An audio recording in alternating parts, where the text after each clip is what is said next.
Spellbound, chapter 36. I walked to Bryce and leaned over, whispering, "Wake up! It's." He leapt up so fast I knew he hadn't been asleep at all, and when his hands flew up in a spell, I realized I walked into a trap. As his eyes widened, though, I saw that his gaze wasn't fixed on me, and his outstretched hands weren't aimed at me either. I spun as Anita Barrington lunged, hypodermic raised. I hit her with everything I had in a knockback that really made her stumble. But that stumble gave Bryce time to cast an energy bolt. Anita convulsed and dropped the needle. I grabbed the nearest object I could find, a bedpan, and prepared to swing it at her head as Bryce dug out of bed and snatched the needle from the floor. Then he glanced at me and frowned at the raised bedpan. "Cast a binding spell," he said. "I can't." "Why, because she's a witch?" "No," I said. I glanced at Anita. If she hadn't heard the rumor already, there was no sense letting her know I was the spellcasting equivalent of a 12-year-old. Not when she'd seen what I could do. The guy I killed. "I'm good," I said, hefting the bedpan. Bryce nodded and advanced on Anita. I could see him straining to keep himself upright, his face flushed with fever. He lifted the syringe. "Why would you want to waste this on Savannah? This is your chance to use it on yourself." "No," she said, "but it's a gift, isn't it? A reward. That's why I got it, a reward for services rendered." "I don't want it."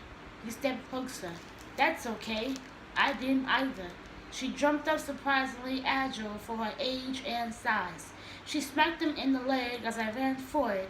Bryce fell. She grabbed the syringe. "No!" Bryce shouted as I ran at Anita, bedpan raised. "Stay back. You don't want that shot, Savannah." I stopped short. "What's in there?" I asked Anita. "Why don't you ask Bryce, our prize subject?" His reward for his assistance, the grandmotherly fat Cade, shattered as she sneered at Bryce. "Did you really think we wouldn't know what you were up to, giving us the trial so you could worm your way in and report back to your cabal? Did you think we wouldn't wonder why you asked so many questions, why you insisted on seeing the facilities? A word of advice, boy? Next time your cabal decides to send a spy, make sure they pick someone a little brighter." "No one sent." Bryce stopped. "Was this your master plan for impressing your family? Proving Big Brother isn't the only Nazareth initiative? Oh, you showed them, boy. You showed them you're as inept as they've always thought." Bryce lunged at her. "No," I said. "She's baiting you because she knows she's screwed. Notice she's not even trying to escape. She's trapped." "I'm not the only one who's trapped," Anita said. "You're in the solid room behind the locked steel door, children. The only way you're getting out is when my colleagues comes to let you out, and it will go much better for you if I'm alive when they get here. You both know I'm very important to this group." "Maybe," I said, "but I'm not sure my colleagues will agree when they get in here, and they're a lot closer than yours." I phoned Adam. "Hey, turns out we had someone in here." Anita Barrington was cowering under a cover spell.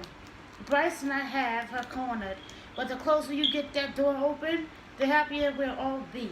"We're working on it," Adam said. "I found the switch, but the door won't open." "Jeremy's working on it now. A little show of werewolf force should get the thing moving." I hung up.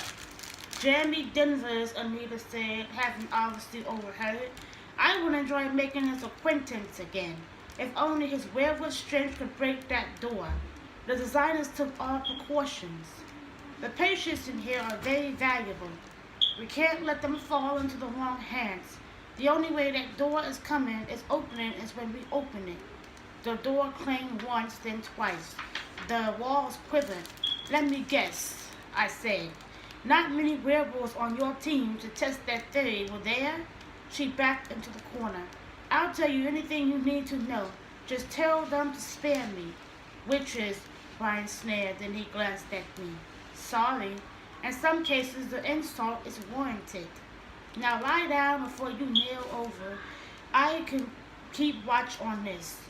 Anita reached under the counter and pushed something. I smacked her with the bedpan and sent her flying, and stomped on her arm and grabbed the syringe. Sounding the alarm isn't going to help unless you got a squadron of fighters on standby. Hey, won't get hand time to stop you from leaving, so I did something that will. I went very well and looked around, listening for any telltale ticking. The pipes overhead groaned and whistled, then a swoosh, like someone had flipped on an air conditioner.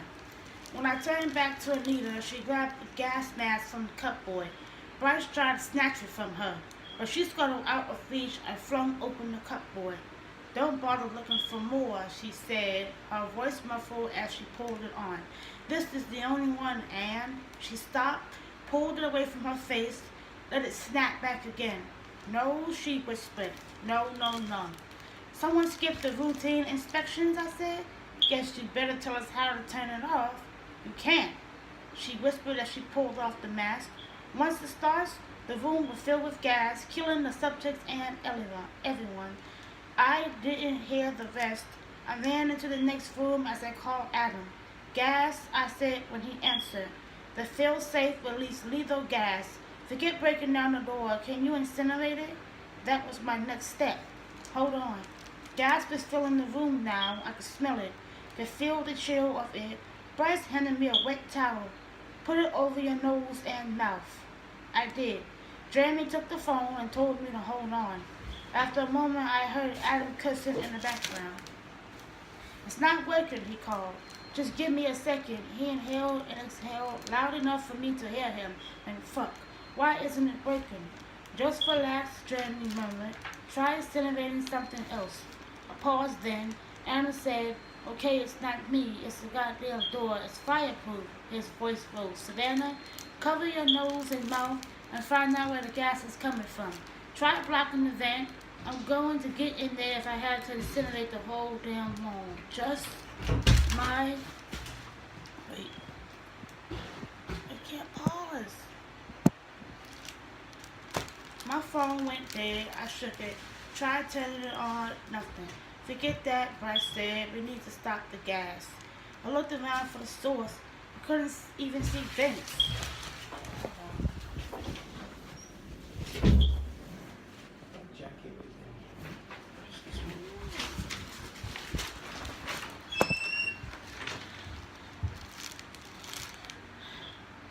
Vents. See vents. Bryce hacked so hard he doubled over. One of the machines began blipping frantically. Then it stopped and an alarm started instead. Another machine began to blink. They're dying, Bryce said between coughs. And there's not a damn thing we can do about it, so don't try. That probably means the gas is coming up from the floor. Get back in the other room and we'll stand on the bed. He staggered. I grabbed his arm. His eyes rolled back as his mouth worked trying to talk. I dragged him back to his room. It was empty. I pushed Bryce onto the bed and spun around, waiting for Anita to attack from a cover spell, but she didn't. Why would she? Fighting would only make her use more energy, kill her faster. So would a cover spell, though. I looked around the empty room and she escaped. Somehow, she escaped. I glanced up. The ceiling was solid and 12 feet overhead. To my left, the window was bricked over. As my father said, a door. There had to be. I came to on the door without realizing I even blacked out. I looked around dazed. I could smell the gas and see it shimmering in the air. I started pushing to my feet. Then I saw it. A partly open hatch under the third bed. Covering my mouth, I bent and yanked it open. The hole descended into darkness. As I felt around inside for a ladder, Bryce bent beside me. I can't find a way down, I said. But obviously, there's one if she used it. Bryce reached inside. There's something over here, he said. He leaned in further. Don't. He lost his balance. I managed to catch his sleeve, but the sudden jolt sent me sailing over the edge with him.